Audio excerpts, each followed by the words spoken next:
Sa lahat po ng mga OFW na pauwi po ng Pilipinas, meron pong bagong modus ngayon dyan po sa Kuwait International Airport. Hinaharang niya po ang isang OFW na walang kakayahang magreklamo at sinasabi niya na mali ang kanyang e-travel. Isa po siyang Pinoy at nagtatrabaho po siya sa Kuwait International Airport. Maputi daw at mataba. Hindi po siya nakuhanan ng picture at hindi rin po nakuha ang kanyang pangalan. Nakatayo daw po ito malapit sa nagbabalot ng plastic. Hinaharang daw po niya yung mga OFW na pauwi ng Pilipinas, yung mga walang kakayahang magreklamo.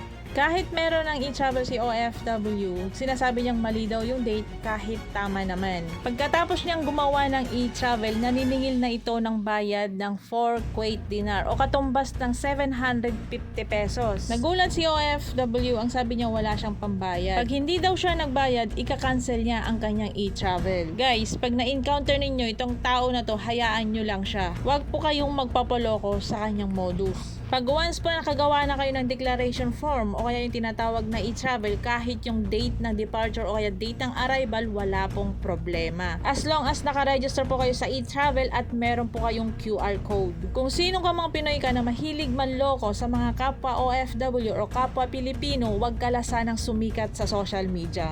OFW distress na nga, niloko mo pa, pinirahan mo pa, ang kapal naman ng pagmumukha mo.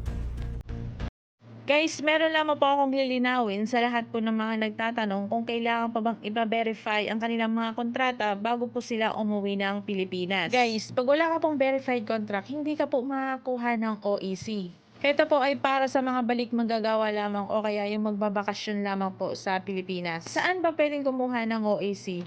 Pwede po kayong kumuha ng OEC sa MWO or Polo po pag nagpa-verified na po kayo ng kontrata. Pag hindi naman po kayo nakakuha sa Polo or MWO, pwede po kayong kumuha sa DMW or online po. Guys, ang Overseas Employment Certificate po or yung tinatawag na OEC, chinecheck po yan sa immigration. Kung babalik na po kayo sa abroad, kung saan po kayo nagtatrabaho. Kaya kadalasan po yung mga immigration officers, hindi na po hinahanap ang inyong mga verified contract kasi meron na po kayong OEC. Hindi naman po kayo makakakuha ng OEC kung wala po kayong verified contract. Kahit saang bansa ka po, kung isa kang kasambahay, kailangan pong ipa-verify ang inyong kontrata. Pero kung isa kang skilled worker sa bansang Saudi Arabia at nag-transfer ka sa ibang employer, kailangan mo pong ipa-verified ang inyong kiwa contract bago po magbakasyon sa Pilipinas. Pero kung hindi ka naman lumipat, babalik ka pa rin sa same employer, hindi mo na po kailangan ipa-verify ang iyong kontrata. Guys, wag po kayong magpapalito ha, baka mamaya hindi nyo po ipa-verify ang inyong mga kontrata, hindi po kayo makakuha ng OEC, hindi po kayo makakabalik sa bansang pinagtatrabahuan nyo. Minsan yung mga immigration officers hindi na talaga chine-check or hindi na tinitignan ang mga verified contract. Pero meron na kayong OEC, patunay na meron na kayong kontrata or napa-verify na ang inyong mga kontrata. Hindi naman kayo makakuha ng OEC pag wala kayong verified contract. Para po sa karagdagang katanungan, comment down below lamang po para masagot ko po ang inyong mga katanungan. Ako nga po pala ang inyong lingkod, Joancy Fernandez po, isang OFW advocate.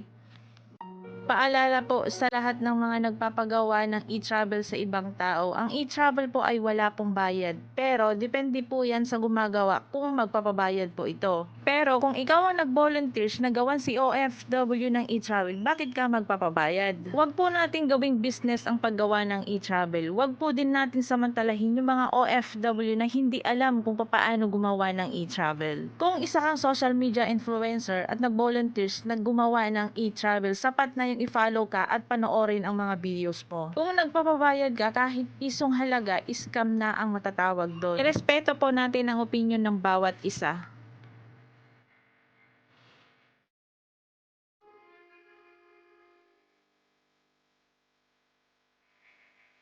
Okay na yan. No, no. Ay, wala na.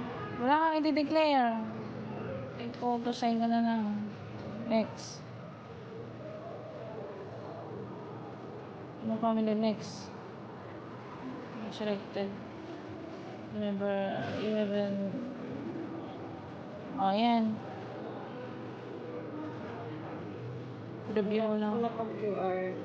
Wala pa. Ayan na. Ay, salamat po ate. Big no. Nasaan na po yung ano ko? Screenshot mo ha. Ayan, ayan. Screenshot mo na siya. Ay, Diyos ko po ate. Thank you so much. Iwanan na kita ha. Sa lahat po ng mga OFW o kaya sa mga OFW distress, lalong-lalo na po sa mga kasambahay, kung ang plane ticket nyo po is hanggang Manila lamang at wala po kayong pamasahe sa inyong mga probinsya, meron po tayong OWA Help Desk sa airport. Huwag po kayong mahiya na lumapit po sa OWA Help Desk. Ito po ay upon arrival. So bago po kayo lumabas ng gate, makikita nyo po doon ang OWA Help Desk. Paalala ko lamang po sa mga hihingi ng pamasahe pa uwi ng probinsya, may mga katanungan po ang OWA na dapat nyo pong sagutin. Kadalasan po kasi ang nangyayari, ang binibili lamang ni employer na plane ticket para kay OFW ay hanggang Manila lamang. Noong nakaraang taon po, meron tayong isang kababayan, isa siyang OFW distress. Nakauwi na siya ng Manila pero wala siyang pamasahe pa uwi ng kanilang probinsya. Namali mo siya sa Manila ng 3 araw bago siya nakauwi sa kanilang probinsya. Sinabi ko sa kanya bakit hindi siya humingi ng tulong sa OWA Help Desk, hindi niya daw po alam. Kaya wag po kayong mahihiyang humingi ng tulong sa OWA para may pamasahe po kayo pauwi sa inyong mga probinsya. Lahat po ng airport sa Pilipinas, meron po tayong OWA Help Desk. Ito po ang iyong lingkod, Gwen C. Fernandez po, isang OFW advocate. Magandang balita po ito para sa lahat ng mga aplikante nagbabalak mag-abroad papuntang Qatar. Mahigpit na pinagbabawal ang pagbayad o pagkolekta ng kahit anong recruitment fee mula sa mga agencies. Dahil ang State of Qatar ay isang bansa na nagpapatupad ng non-replacement receiving country with Article 33 of Qatar Law number 14. Naglabas po ng Advisory number 24 ang Department of Migrant Workers, ang No Placement Fee Policy. So ayan guys, sa lahat po ng mga aplikante nagbabalak mag-abroad papuntang Qatar, hindi po dapat kayo magbayad ng mga placement fee. Wala naman tinukoy kung household worker o skilled worker. Basta ang sinabi po, no placement fee policy. Effective po ito after 15 days. Sa mga agency naman po na nangongolekta ng kahit anong fee sa mga aplikante nila, ay pwede po silang matanggalan ng lisensya.